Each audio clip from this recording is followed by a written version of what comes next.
Hello students, मैं रवि केशव और स्वागत करता हूं आपका इकोनॉमिक्स की 95 प्लस सीरीज में। स्टूडेंट्स, आज हम डिस्कस करेंगे अपने चैप्टर फर्स्ट का, जो कि 12th की इकोनॉमिक्स का था, उसका पार्ट सेकंड। ऑलरेडी हमने अब तक पार्ट फर्स्ट डिस्कस कर लिया, जिसमें हमने डिस्कस किया था कि आर्थिक समस्या क्या होती है, अर्थशास्त्र क्या होता है, अर्थव्यवस्था क्या होती है। आज हम डिस्कस करेंगे उसके आगे का टॉपिक।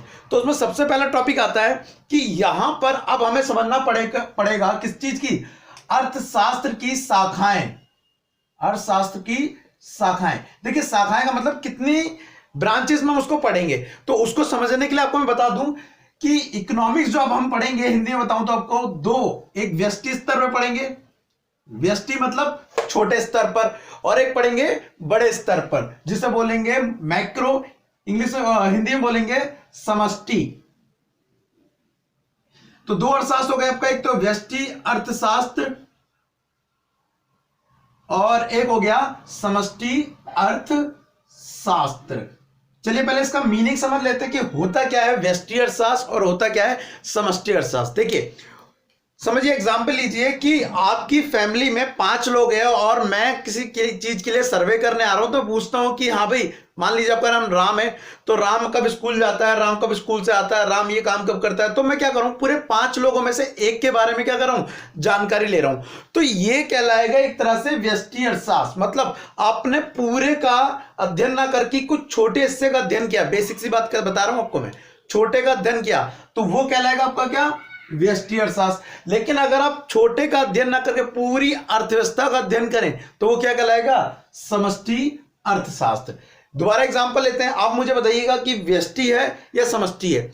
अगर मैं आपके मोहल्ले में आकर, आपके एरिया में आकर आपकी फैमिली की स्टडी करता हूं, अगर आपके मोहल्ले और एरिया में आकर आपकी फैमिली की स्टडी करता हूं, तो आप मुझे बताइए ये माइक्रो है या मैक्रो है। इसको बोलते हैं इंग्लिश में माइक्रो और इसको बोलते हैं मैक्रो।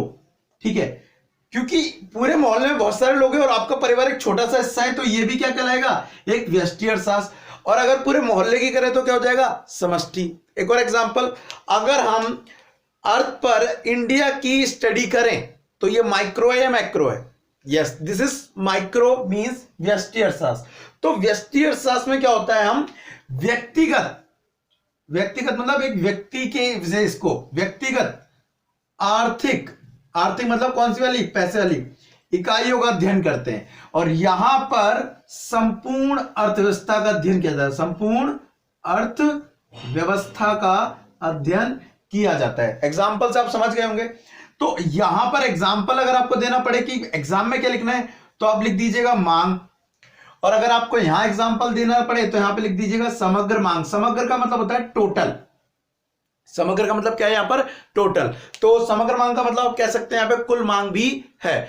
अब बात आ रही है कि हमने ये समझ लिया क्या, कि अर्थशास्त्र की 2 शाखाएं होती हैं, एक व्यष्टि अर्थशास्त्र और एक समष्टि अर्थशास्त्र। व्यष्टि अर्थशास्त्र का मतलब व्यक्तिगत आर्थिक इकाइयों का अध्ययन करना, मतलब एक छोटे चीज का अध्ययन करना। और समष्टि अर्थशास्त्र का मतलब है संपूर्ण अर्थव्यवस्था का क्या करना, अध्ययन करना। ठीक है, चलिए अब समझते हैं दूसरा टॉपिक हमारा है, अंतर है किसके अंदर, वास्तविक अर्थशास्त्र और आदर्श अर्थशास्त्र में। देखिए इसको मैं मिटा देता हूं, ये आपको समझ आ गया होगा।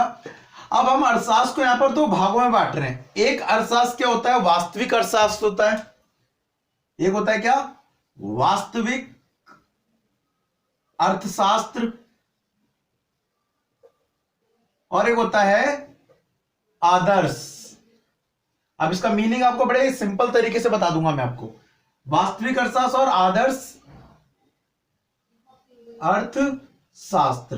देखिए अगर मैं आपसे पूछूं कि आप 12th में कितने मार्क्स लाना चाहते हैं, चलिए 12th में छोड़िए, अभी मैं पूछता हूं आपसे कि आप 11th में कितने मार्क्स लाना चाहते थे, तो सबके अपने आंसर होंगे। जी हम 70 लाना चाहते थे, 70 प्लस लाना चाहते थे, 80 प्लस लाना चाहते थे।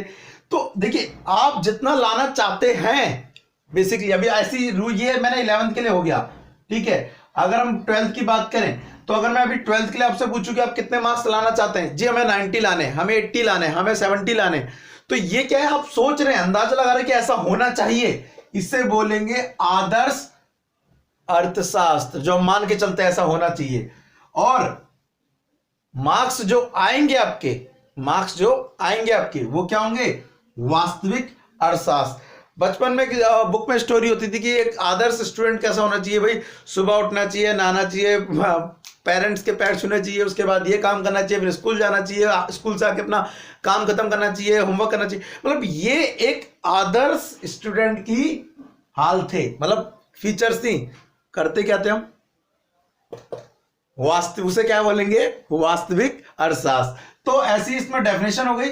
वास्तविक अर्थशास्त्र का मतलब आपको मैंने बता दिया, जो एक्चुअल में जो स्थिति है और जो हम चाहते हैं फ्यूचर में ऐसी स्थिति हो, वो क्या कहलाएगी, आदर्श अर्थशास्त्र। उसके बाद लास्ट टॉपिक इस चैप्टर का वो है इससे रिलेटेड, किससे रिलेटेड, अर्थव्यवस्था से रिलेटेड। देखिए होता क्या है, अर्थव्यवस्था हमने समझ ली थी कि अर्थव्यवस्था वह रीति होती है, अर्थव्यवस्था वह प्रक्रिया है जिसमें कोई व्यक्ति अपनी क्या प्राप्त करता है, जीविका, यही कमाता है, यही खर्च कर देता है। तो ये क्या थी, अर्थव्यवस्था। लेकिन अगर हम अर्थव्यवस्था को अगर बांटे आगे, ठीक है, तो उसे हम 3 कैटेगरी में बांट सकते हैं। सबसे पहली अर्थव्यवस्था हमारी यहां पर होगी, देखिए 11th में हमने पढ़ा था पूंजीवादी अर्थव्यवस्था, ठीक है। तो पूंजीवादी अर्थव्यवस्था का अब नाम बदलकर यहां पे हो गया है बाजार अर्थव्यवस्था, ठीक है। दूसरी आपने समाजवादी अर्थव्यवस्था पढ़ी थी, उसका हो गया यहां पर केंद्रीय योजनाबद्ध, केंद्रीय योजनाबद्ध अर्थव्यवस्था, ठीक है। और लास्ट में आपकी जो मिश्रित थी, मिश्रित वाली मिश्रित ही है, ठीक है, मिश्रित अर्थव्यवस्था। अब एक चीज समझिए, इन तीनों में अंतर क्या होता है। देखिए हमने पहले ही पढ़ा था, वही डेफिनेशन अब भी इनकी, कि जो हमें प्रोडक्शन करना है, तो प्रोडक्शन का अगर जो ऑनरशिप है, जो ऑथराइजेशन है, जो क्या कह लो, क्या उत्पादन करे, कैसे उत्पादन करे, किसके लिए उत्पादन करे, ये डिसीजन है, अगर कौन लेता है, प्राइवेट सेक्टर लेगा, निजी लोग लेंगे।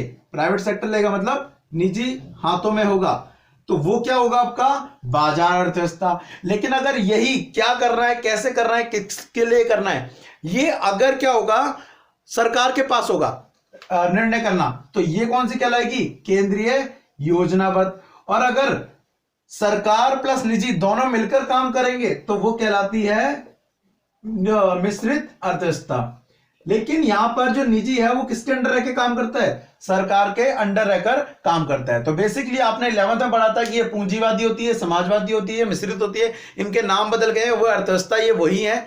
दूसरी चीज इनके एग्जाम्पल दे दूं तो अमेरिका में, ठीक है, कौन सी पाई जाती है, बाजार अर्थव्यवस्था पाई जाती है। यहां पे चाइना पे एग्जांपल डाल सकते हैं, चाइना में कौन सी पाई जाती है, योजनाबद्ध पाई जाती है। और भारत इसका एग्जांपल है जिसमें दोनों अर्थव्यवस्था पाई जाती है, मतलब कि मिश्रित अर्थव्यवस्था पाई जाती है, ठीक है। दोबारा अगर एक सिंपल सी वे में बता दूं तो यहां पर जितने भी संसाधन होते हैं उन पे ज्यादातर कंट्रोल निजी हाथों का होता है।